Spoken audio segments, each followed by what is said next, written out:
You may not realize it, but simply having a smoke detector may not be enough to ensure your family survives a fire. That's a lesson one Middle Tennessee woman learned the hard way. Harriet Wilson recently lost her husband, a longtime local TV news photographer.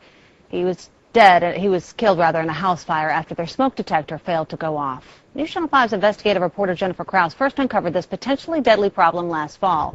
And now she introduces us to a widow who hopes her story will save lives.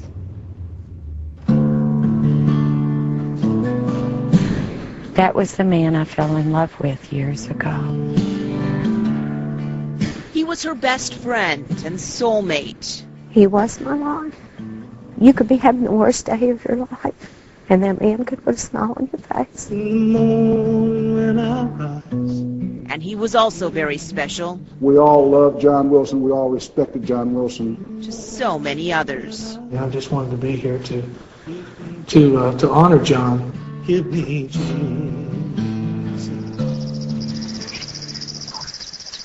John Wilson died Thanksgiving night in a fire at his home in Watertown. It was an electrical fire. Harriet Wilson says the night of the fire, thick black smoke made its way from their basement. This is where the fire started.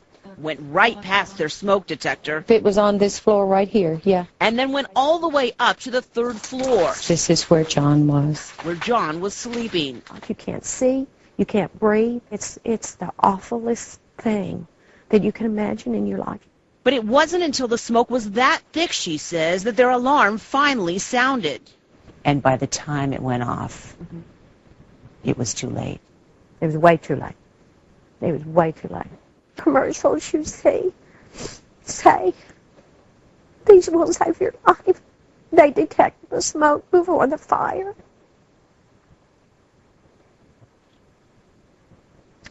It didn't. But get this, our investigation found customers have been complaining to smoke detector manufacturers about ionization detectors for nearly 20 years. While these documents we uncovered show the federal government knew back in 1995 that ionization detectors often fail to detect smoke. A problem fire experts believe has killed thousands of people. If they know that these things don't work, how can they put them on the shelf and sell them every day? To answer that question, we spoke to fire protection engineer Richard Patton, who has been campaigning for better fire education and a comprehensive home fire protection system in the United States in his own war against ineffective smoke alarms. He has exposed a trail of corruption from the multi-billion-dollar fire safety industry to the current worldwide domination of ionization-type smoke alarms. In 1966, Patton was appointed chairman of 4 fire protection committees that had already developed fire detection standards for industrial and commercial premises. There was no code for residential premises, so Patton created National Fire Protection Association Household Fire Warning System number 74, or NFPA 74, the world's first standard to protect life in homes. NFPA 74 recommended that thermal or heat detectors to be installed in every room. During the next 8 years, manufacturers of the new ionization smoke alarms used NFPA 74 to manipulate the facts in their favor. They recruited firemen to sell the new ionization-type smoke alarms, claiming that 75% of all home fires were smoldering fires, and that the ionization alarm was so sensitive it would activate even before smoke was visible. This was done in spite of the fact that laboratory tests had showed that a combination of heat and photoelectric alarms was the most effective way of detecting both smoldering and hot flaming fires that produce large amounts of toxic gases, the type of fires that are most likely to cause death. Heat and photoelectric detectors were deliberately ignored in favor of ionization detectors. Millions of ionization units were sold worldwide, yet the fire death toll did not decrease correspondingly. Thousands of people died in home fires where ionization detectors were installed. From 1974 to 1976, the U.S. government funded a series of tests in the Indiana Dunes Wildlife Preserve, the so-called Dunes tests, to investigate smoke and heat alarms. The average activation time for ionization alarms in a smoldering fire exceeded 1 hour. So here you've got a condition where if you tell the public that they're not working, there could be legal ramifications for the people who had been promoting them. And if they fail to tell the people, you can have more fire deaths. And guess what they did? They covered it up. They covered it up. And I can tell you during the entire 76 tests of the Dunes test, in every instance where there was an honest test of a heat detector, the heat detector performed exactly as it was supposed to. But they had falsified the test, they had lied about the results, they had cooked the data to prove that ionization detectors would detect under conditions where they would not detect, and they changed the code to make the entire nation available to be sold ionization detectors and only ionization detectors. And the people who were promoting the ionization detectors made billions. And it was all done with smoke and mirrors, with falsifications, with lies, with rigged tests. I realize that it is difficult for people to believe what I am saying, that people could have deliberately falsified fire research when human life was concerned. However, for anyone who disbelieves what I am saying, I prepared an engineering analysis of the Indiana Dunes tests.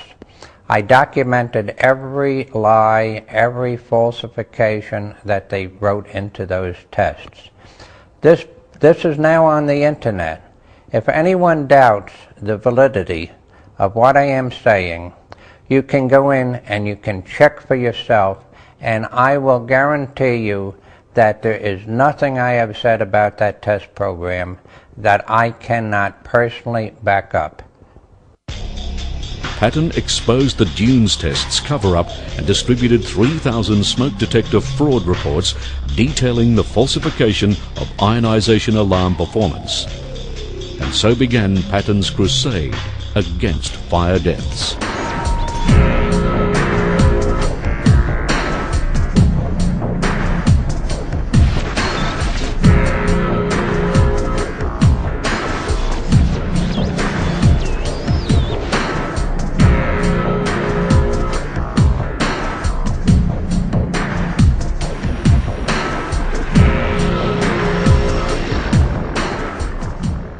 So far we've been talking about ionisation smoke alarms. Now most of the houses in this street will have one, maybe two ionisation alarms installed. So how do you tell what type of alarm you have in your home? If you have a look at the alarm, you'll see it has this radiation symbol somewhere on the alarm. It might be on the inside. You may even have to take it down and have a look on the back of the alarm. If you just bought the alarm, the radiation symbol will probably be on the packet and on the alarm itself.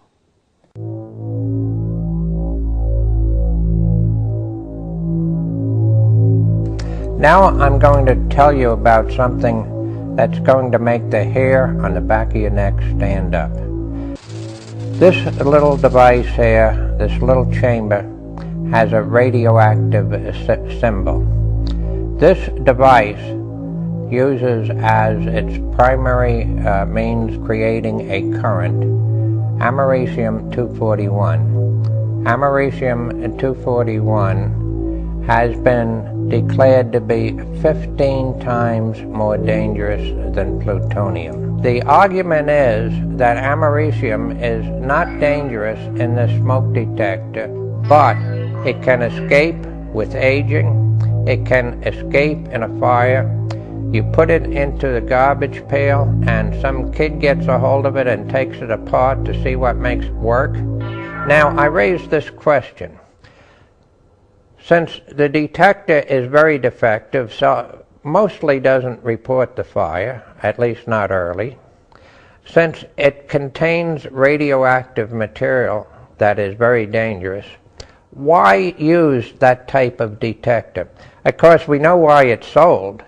It's a moneymaker. They can make it cheap. The manufacturing cost of this device is about $1.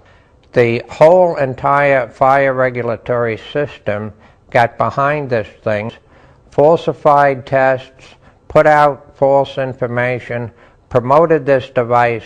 If you have any doubt at all about the significance of this americium in the detector, go on the website, pull up the information by Rosalie Battelle, and see what she has to say about this material. Firemen and fire investigators. Find out about your risk of exposure to americium during and after a fire. Environmentalists. What are the issues regarding ionization smoke alarms in landfill? Is americium really as safe as we are led to believe?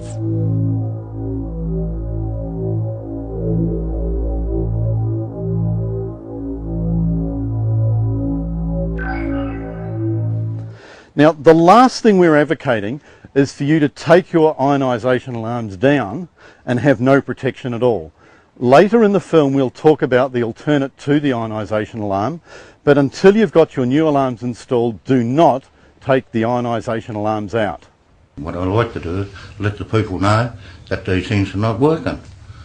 And then if they're going to have these things in their house, they're only going to lose their children or their grandchildren or anybody even staying over overnight or something like that, or visitors. So, you know, we've got to tell the public they've got to turn around and get a proper smoke detector that works. There's one issue that really makes my blood boil, and that's when people make statements like 1 or 2 smoke alarms are better than none at all. While this may sound reasonable, this kind of thinking totally lacks integrity and has resulted in thousands of fire deaths worldwide. Let me explain. A family is driving along in a car, mum and dad are in the front, the 3 children are in the back, and a policeman pulls the car over. He notices only one person has a seatbelt on.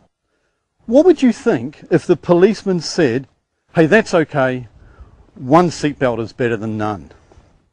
That policeman has a duty of care to make sure everyone is properly protected. Now, given that most commercial buildings where people are sleeping have a high level of fire protection in all areas, and that the home has become so much more dangerous from fire, why compromise and put your family's lives at risk by just putting 1 or 2 smoke alarms in your home? When we were returning from our filming in Tasmania, we were on board the Spirit of Tasmania ferry, and we noticed every compartment on that ship had 2 types of fire detectors, a photoelectric smoke alarm and a heat-activated sprinkler. Now, whether you're on a ship, in a plane or in a commercial building, if fire breaks out, you must have early warning, and in most cases they have excellent fire detection systems. But most fire deaths happen in residential buildings. So given the high level of fire protection commercially, why have anything less in your home where your family is sleeping? One of the issues that most people are concerned about is smoke detectors keep going off. And that's often why they've removed the batteries from them. There is an answer, and it's called a heat detector. Rather than put a smoke alarm, whether it's ionisation or photoelectric type, near the kitchen, put a heat detector in there. It goes off at a specified temperature, not when there's a lot of smoke around, when there's real heat generated. And then you won't get the false alarms.